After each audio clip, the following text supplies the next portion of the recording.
Hello everyone, extra knowledge में आपका स्वागत है। यहाँ पर आपको UP TET, C TET, super TET, UGC NET, JRF, PGT व अन्य सभी प्रतियोगी परीक्षाओं से संबंधित प्रैक्टिस सेट मिलेंगे। तो आज हम आपके लिए लाए हैं पीजीटी सोशियोलॉजी का लेक्चर नंबर 8, जिसमें बात करेंगे समाजशास्त्र के पाश्चात्य विचारक इमाइल दुर्खिम के पार्ट 4 के बारे में। पार्ट 1 में हमने इमाइल दुर्खिम का प्रारंभिक जीवन एवं शिक्षा, सामाजिक तथ्य और समाजशास्त्री पद्धति की अवधारणा पर चर्चा की थी। पार्ट 2 में सामूहिक प्रतिनिधित्व, सामाजिक एकता, सामूहिक चेतना के सिद्धांत पर चर्चा की थी।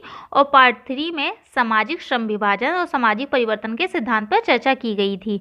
तो इसका जो लिंक है डिस्क्रिप्शन बॉक्स में दे दिया जाएगा, आप उसे देख लीजिएगा। और आज हम चर्चा करेंगे धर्म के सिद्धांत और टोटमवाद पर। तो आइए जानते हैं। जैसे कि अगर धर्म के सिद्धांत पर चर्चा करने से पहले हम बात करेंगे धर्म की अवधारणा को समझने की कोशिश करेंगे। तो धर्म की अवधारणा को समझने के लिए पहले भारतीय परिप्रेक्ष्य में समझते हैं। व्यास का कथन है कि धर्म वही है जिसे धारण किया जाता है। समाज में व्यक्ति जीवन के प्रति जो धारणा बनाता है या धारण करता है वही धर्म है। भारतीय परिप्रेक्ष्य के अनुसार धर्म के 10 लक्षण धृति, क्षमा, दम, श्वेत, शुचिता, इंद्रिय निग्रह, धीर, विज्ञा मतलब ज्ञान, सत्य, अक्रोध या भावनात्मक संतुलन है। अगर बात करें धर्म को अंग्रेजी भाषा में रिलीजन शब्द माना जाता है, जिसकी उत्पत्ति लैटिन शब्द के 2 शब्दों से हुई है, जो री और लीगर से हुई है, जिसका अर्थ है टू बाइंड बैक अर्थात संबंध स्थापित करना। इस प्रकार धर्म वह है जो संबंध स्थापित करता है। गिसबर्ड के अनुसार धर्म दोहरा संबंध स्थापित करता है। पहला मनुष्य और ईश्वर के बीच और दूसरा ईश्वर की संतान होने के कारण मनुष्य और मनुष्य के बीच। तो ये था आपका भारतीय परिप्रेक्ष्य में धर्म की अवधारणा। अगर धर्म को आध्यात्मिक पक्ष से समझे तो आध्यात्मिक दृष्टि से धर्म मूल्यों की खोज और धारण करना है। वहीं नीति के रूप में धर्म को समझने की कोशिश करें तो धर्म कर्तव्य पालन है। रामचरितमानस में कई प्रसंगों में कर्तव्य पालन को ही धर्म की संज्ञा दी गई है। अगर भावना के रूप में समझे कि धर्म क्या है तो धर्म का पोषण मनुष्य की भावनाओं से होता है। भावना ने ही धर्म में कट्टरता उत्पन्न की, जो वर्तमान में विश्व के समाज के समझ अनकही या अनसुलझी उलझन बन गई है। इसने कई बार विश्व की मानव जाति को संकट में भी डाला है। और धर्म को एक संस्था के रूप में अगर समझने की कोशिश करेंगे तो धर्म को एक संस्था के रूप में देखा जा सकता है, क्योंकि इसका निर्माण समवेत रूप से समाज ने ही किया है और अनेक वैचारिक, भावनात्मक, परंपरात्मक या व्यवहारात्मक एकता पाई जाती है, जिसका पालन उस धर्म को मानने वाले या संस्था के सदस्य करते हैं। तो ये थी धर्म की अवधारणा। तो अब हम जानेंगे धर्म की उत्पत्ति के सिद्धांत या धर्म की उत्पत्ति कैसे हुई। मानव समाज में धर्म की उत्पत्ति कैसे हुई, इस संबंध में विद्वानों ने अपने अलग अलग विचार दिए हैं। विकासवादी लेखकों के अनुसार आधुनिक सभ्य समाज जनजातीय या आदिकालीन समाजों का ही क्रमिक विकसित रूप है। इस कारण धर्म की उत्पत्ति भी सर्वप्रथम जनजातीय समाजों में होगी। अतः अनेक विद्वान जनजातियों के जीवन का विश्लेषण करके धर्म की उत्पत्ति और उसके प्रारंभिक रूप को खोजने का प्रयत्न करते हैं। अब जानते हैं धर्म की उत्पत्ति के संबंध में कुछ सिद्धांत जो दिए हैं विद्वानों ने, उसके अनुसार जानने की प्रयास करें कि धर्म की उत्पत्ति कैसे हुई। जैसे कि धर्म की उत्पत्ति के संबंध में टायलर का जीववादी सिद्धांत है। इस सिद्धांत को आत्मवाद या सर्वात्मवाद के नाम से भी जाना जाता है। तो ये जो टायलर का जीववादी सिद्धांत है, इसे आत्मवाद या सर्वात्मवाद के नाम से भी जाना जाता है।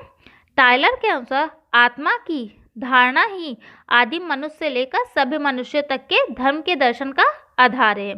वहीं हर्बर्ट स्पेंसर ने इस सिद्धांत में कुछ संशोधन करते हुए इनके इस सिद्धांत को भूतों के भय का सिद्धांत के नाम से स्वीकार किया है। और जो ये टायलर ने जीववाद सिद्धांत दिया है, इसमें यह बताया है कि यह आत्मवाद 2 बड़े विश्वासों में विभाजित किया जाता है। प्रथम तो यह है कि मनुष्य की आत्मा का अस्तित्व मृत्यु या शरीर के नष्ट होने के पश्चात भी बना रहता है। द्वितीय यह है कि मनुष्य की आत्माओं के अतिरिक्त शक्तिशाली देवताओं की भी अन्य आत्माएं पाई जाती हैं। तो इन्होंने बताया कि 2 तरह की आत्माएं, एक तो मनुष्य की और दूसरा इसके अतिरिक्त अन्य देवताओं की भी आत्माएं होती हैं। टायलर के अनुसार आत्माएं प्रेत आत्माओं से लेकर शक्तिशाली देवताओं तक की श्रेणियों तक हैं। ये पारलौकिक आत्माएं केवल अमर ही वरन वे इस भौतिक संसार की सभी घटनाओं तथा मनुष्य के जीवन को निर्देशित या नियंत्रित करती हैं।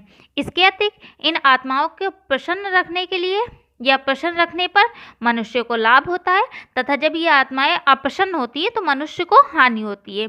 इसीलिए इनकी विनती या आराधना करना आवश्यक है जिससे वे हमारा अनिष्ट ना करें। इस विश्वास को लेकर आदिम मनुष्यों ने पितरों आदि की विनती या आराधना प्रारंभ की और यही आगे चलकर धर्म की उत्पत्ति का रूप लिया। यही आगे चलकर धर्म के रूप में विकसित हुआ। तो ये मानना था टायलर का कि कई तरह की आत्माएं प्रेतात्माएं होती हैं, ठीक है, और इन आत्माओं प्रेतात्माओं अगर नाराज हो जाती हैं तो हमें हानि होगी और अगर खुश रहेंगी तो हमें लाभ होगा। ये आदिम समाज के लोग मानते थे। तो वो इसके लिए इनकी आराधना करने लगे, विनती करने लगे और इसी ने आगे चलकर जब पीढ़ी दर पीढ़ी यह हस्तांतरण हुआ तो इसी ने आगे चलकर धर्म का रूप ले लिया। ये टायलर का कहना था। उसके बाद अब जानते हैं धर्म की उत्पत्ति के मैक्स मूलर का प्रकृतिवाद का सिद्धांत। तो इसमें मैक्स मूलर के अनुसार प्रकृति के विभिन्न रूपों को देखकर आदिकाल में मानव के मन में भय, आतंक, आश्चर्य आदि का होना स्वाभाविक ही था। इन मानसिक भावनाओं के कारण वह प्रकृति से ऐसे डरने लगा जैसे कि किसी प्राणी से डरता हो और इसीलिए उसके प्रति दिल में श्रद्धा, भक्ति आदि की भावना आई। इसी के आधार पर संस्कृति और भाषा शास्त्र के प्रसिद्ध विद्वान मैक्स मूलर ने यह निष्कर्ष निकाला कि धर्म की उत्पत्ति का प्रथम चरण प्रकृति के विभिन्न पदार्थों जैसे सूर्य, चंद्रमा, अग्नि, वायु आदि की आराधना थी। यह कहा जाता है कि प्रकृति के विभिन्न पदार्थों को सजीव समझना और उनके प्रति श्रद्धा, प्रेम, भय की भावना का जन्म दोषपूर्ण भाषा के कारण हुआ है। ये ऐसा हुआ क्योंकि जैसे कि कहा जाता है कि सूर्य उदय या अस्त होता है, आंधी चल रही है, तो ये जो चीज़ है ये दोषपूर्ण भाषा है, जबकि वास्तव में ना तो सूर्य का उदय होता है और ना ही अस्त होता है। कुछ भी हो, आदि मानव प्रकृति की इस विशाल सामने नतमस्तक थे और इसी से आगे चल के धर्म की प्रथम नींव पड़ी, ये मैक्स मूलर मानते हैं। तो मैक्स मूलर जो है उनका मानना ये था कि प्रकृति जो होती है एक अलौकिक शक्ति है और प्रकृति को देखकर मनुष्य के मस्तिष्क में अनेक अनुभूतियाँ भी उत्पन्न होती हैं और वे अनुभूतियाँ भय तथा आश्चर्य मिश्रित होती हैं जिससे मानव के मन में प्रकृति के प्रति एक अगाध श्रद्धा उत्पन्न होती है और ये जो अगाध श्रद्धा है यही अनुभूति धर्म को जन्म देती है। ये मैक्स मूलर का मानना था। अब बात करते हैं धर्म की उत्पत्ति के फ्रेजर का सिद्धांत। फ्रेजर के मत अनुसार सर्वप्रथम आदिम मनुष्यों ने जादू टोने द्वारा प्रकृति पर नियंत्रण करके अपने उद्देश्यों की पूर्ति करने का प्रयत्न किया और असफल होने पर यह मान लिया कि संसार में उनसे भी कोई अधिक शक्तिशाली है और जो उनके प्रयत्नों को व्यर्थ करता है। इस कारण उस शक्ति पर जादू टोने द्वारा शासन करना कदापि संभव नहीं है। इस धारणा के फलस्वरूप ही उस शक्ति पर शासन करने की इच्छा त्याग कर उसकी आराधना करने लगे और यहीं से धर्म की उत्पत्ति हुई। तो ये फ्रेजर ने माना सिद्धांत इस सिद्धांत को दिया कि धर्म की उत्पत्ति एक जादू टोना करते थे, लेकिन जब वो उनका सफल नहीं होता था तो वो मानते थे कि हमसे भी ज़्यादा कोई शक्तिशाली है, तो उसकी वो आराधना करने लगे और ऐसे ही धर्म की उत्पत्ति हुई। ये फ्रेजर का मानना था। अब जानते हैं भय को धर्म की उत्पत्ति का सिद्धांत किसने मनाया। तो रोमन दार्शनिक लुक्रेटियस ने इस सिद्धांत का प्रतिपादक किया। वर्तमान युग में डेविड ह्यूम ने इसे स्पष्ट किया है। इस सिद्धांत के अनुसार अनेक आने वाली आपदाओं को मनुष्य ने प्रकृति का प्रकोप माना और प्रकृति के इस प्रकोप से मानव के मस्तिष्क में भय उत्पन्न हुआ और इन भय को बचने के लिए एक अलौकिक शक्ति पर विश्वास करने लगा और ये अलौकिक शक्ति पर जो विश्वास किया फिर वो श्रद्धा आराधना करने लगा और यहाँ से धर्म की उत्पत्ति हुई। तो ये मानना था लुक्रेटियस का कि भय ने ही धर्म की उत्पत्ति किया। वहीं पे बात करें कि धर्म की उत्पत्ति संबंधी मनोवैज्ञानिक सिद्धांत, तो इसके प्रतिपादक फ्रायड को माना जाता है। फ्रायड को धर्म की उत्पत्ति का मूल माना जाता है। फ्रायड कहते हैं कि ईश्वर बाल्यकालीन पिता का एक अस्पष्ट चित्र है। आदिम काल में मनुष्य गिरोह के रूप में रहता था। पिता उस गिरोह का मुखिया होता था जिसका गिरोह की स्त्रियों पर एकाधिकार होता था। अन्य पुरुष काम भोग से वंचित रहते थे। कुंठाग्रस्त होकर इन लोगों ने पिता की हत्या कर दी और स्त्रियों को आपस में बांट लिया। लेकिन विद्रोह न भड़के, इसलिए इन लोगों ने मृत पिता की आराधना प्रारंभ कर दी। यह आराधना टोटम पूजा के रूप में सामने आई। अंततः यही टोटम पूजा धर्म के रूप में मानी गई। ये बात की फ्रायड ने अपने मनोवैज्ञानिक सिद्धांत में। और अब हम बात करेंगे दुर्खिम का सिद्धांत, जो कि धर्म की उत्पत्ति के संबंध में उन्होंने क्या कहा है। तो दुर्खिम ने अनेक विद्वानों की कमियों का उल्लेख करते हुए धर्म की उत्पत्ति के संबंध में एक संपूर्ण सामाजिक व्यवस्था को प्रस्तुत किया है। तो अगर बात की जाएगी धर्म के संबंध में मनोवैज्ञानिक सिद्धांत किसने दिया, तो वो आपका फ्रायड ने दिया है। और धर्म के संबंध में सामाजिक सिद्धांत किसने दिया है, तो वो दुर्खिम ने दिया है। ठीक है। और दुर्खिम के धर्म संबंधी विचार उनकी पुस्तक the elementary form of religious life में संकलित हैं। और जो इनकी ये पुस्तक है, उस पुस्तक को पार्शन्स ने मील का पत्थर कहा है तथा इस पुस्तक को एरो ने गागर में सागर कहा है।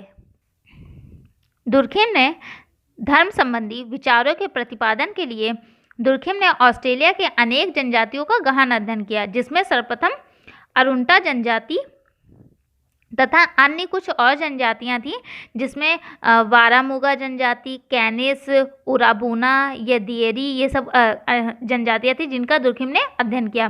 तथा कहीं कहीं पे कुछ अमेरिकन जनजातियों, जिसमें टिलकिट जनजाति का भी उल्लेख मिलता है, जिसका अध्ययन करके इन्होंने अपने धर्म संबंधी सिद्धांत को दिया। और इनके अनुसार समाज ही धर्म की उत्पत्ति का मूल कारण है और धर्म समाज की ही प्रतिछाया है, ये इनका मानना था। ठीक है।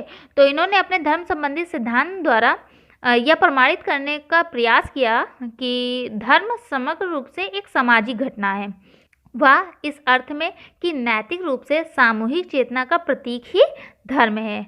और दुर्खिम का जब वो अपना विश्लेषण करते हैं तो अंतिम निष्कर्ष यह निकालते हैं कि समाज ही वास्तविक देवता है। ठीक है। और दुर्खिम के मत अनुसार सामूहिक जीवन की समस्त वस्तुओं को, चाहे वे सरल हों या जटिल, वास्तविक हों या आदर्शात्मक, दो प्रमुख भागों में बांटा जा सकता है, एक साधारण रूप में और एक पवित्र रूप में। समस्त धर्म का संबंध पवित्र वस्तुओं से होता है, परंतु इसका अर्थ यह नहीं है कि सभी पवित्र वस्तुएं ईश्वरीय धर्म से संबंधित हों। यद्यपि धर्म संबंधी प्रत्येक वस्तु या विचार पवित्र अवश्य, ये पवित्र वस्तुएं समाज की प्रतीक या सामुदायिक प्रतिनिधित्व हैं। आदिम समाजों में व्यक्ति सामूहिक शक्ति के सम्मुख अपनी शक्ति को सर्वथा अर्थहीन पाता था, इसीलिए उसके सम्मुख नतमस्तक होता था। यह सामूहिक शक्ति सार्वजनिक संस्कारों तथा उत्सव आदि के समय अनुभव की जाती थी। इस सामूहिक शक्ति को आदिम मानव पवित्र मानता था और इसी कारण उससे प्रभावित रहता था। समाज के लोग जिन्हें पवित्र समझते थे उसे अपवित्र या साधारण से सदा दूर बचाकर रखने का प्रयत्न रखते थे और इस उद्देश्य की पूर्ति के लिए वे अनेक विश्वासों, आचरणों, संस्कारों व उत्सव को जन्म देते थे। धर्म इन्हीं प्रयत्नों का फल है। चूँकि इन प्रयत्नों से संबंधित विश्वासों, आचरणों, संस्कारों आदि के पीछे समाज की अभिमिति और दबाव होता है, इस कारण समाज की उस समूह सत्ता में के सक्षम मनुष्य नतमस्तक होता है और धर्म की नीति वहीं से पड़ती है। तो इसमें जो बात की गई कि इन्होंने बताया कि दो चीज़ों में बांटा जा सकता है, एक साधारण और पवित्र चीज़ों में। तो जो चीज़ें पवित्र थी उसके लिए वो कई चीज़ों के जैसे धारणाएं, कई संस्कार बना दिए, कई आचरण या विश्वास बना दिए और यही चीज़ें आगे चलकर जो कि धर्म का रूप ले ली। ठीक है। और यदि सूक्ष्म रूप से विश्लेषण किया जाए तो स्पष्ट होगा कि धर्म की उत्पत्ति किसी एक विशेष कारण से नहीं हुई है। इसकी उत्पत्ति में एक से अधिक कारण उत्तरदायी हैं, जैसे कि दुर्खिम ने पहला बताया पवित्रता की भावना। तो दुर्खिम ने इस तथ्य पर विशेष बल दिया कि धर्म का संबंध उन सभी विश्वासों, वस्तुओं और आचरणों से है जिन्हें पवित्र माना जाता था। यही कारण है कि धर्म से संबंधित सभी वस्तुओं और क्रियाओं को अपवित्र वस्तुओं या अपवित्र आचरणों से अलग रखा जाता था। पवित्रता की यही धारणा उन सभी व्यक्तियों को एकता के सूत्र में बांधती थी जो समान धार्मिक विश्वासों में आस्था रखते थे। दूसरा, धर्म की उत्पत्ति के संबंध में इन्होंने बताया तर्क का अभाव, क्योंकि जैसे कि धर्म के संबंध में अलौकिक विश्वासों के होने के कारण इन्हें किसी परीक्षण या वैज्ञानिक ज्ञान द्वारा प्रमाणित नहीं किया जाता था। विश्वास ही धर्म की नींव होती थी। यही कारण है कि धर्म का संबंध मानव जीवन में तार्किक पक्ष से न होकर भावनात्मक पक्ष से होता था। और तीसरा बताया नियमों या निषेधों का समावेश। प्रत्येक धर्म के व्यवहार में कुछ विशेष नियमों का समावेश होता है। यह नियम पवित्रता, ईमानदारी, दया, न्याय, त्याग और सत्यता से संबंधित होते हैं। धार्मिक नियम यह स्पष्ट करते हैं कि विभिन्न दशाओं में व्यक्ति को किस प्रकार व्यवहार करना चाहिए। निषेध का तात्पर्य उन नियमों से है जो व्यक्ति को छल, कपट, अनैतिक, बेईमानी व दुराचार से रोकते हैं। व्यक्तियों को व्यवहारों को नियंत्रित करने के लिए इन नियमों और निषेधों में एक महत्वपूर्ण भूमिका होती है। तो ये चीज़ भी धर्म की उत्पत्ति के लिए सहायक हुए। वहीं इन्होंने चौथा दुर्खिम ने बताया धार्मिक संस्करण। तो संसार के सभी धर्मों में विभिन्न व्यक्तियों के बीच में उच्चता व निम्नता का एक संस्करण होता है। इन संस्करण में उन व्यक्तियों को सर्वोच्च स्थान मिलता है जिन्हें अपने धर्म का विशेष ज्ञान होता है। धर्माचारी, पोप, इमाम, ओझा आदि इस श्रेणी के व्यक्ति होते हैं। इन धार्मिक प्रतिनिधियों के समीप रहने वाले व्यक्ति का धार्मिक संस्करण में दूसरा स्थान होता है। धार्मिक नियमों के अनुसार संयम पूर्ण जीवन व्यतीत करने वाले लोगों को तीसरा स्थान मिलता है। इस संस्करण में वे व्यक्ति सबसे नीचे होते हैं जिन्हें या तो पवित्र नहीं समझा जाता अथवा जिनका कोई धर्म में विश्वास नहीं होता है, उन्हें सबसे नीचा समझा जाता है। ये था दुर्खिम का धर्म के संबंध में सिद्धांत। और अब हम बात करेंगे टोटमवाद।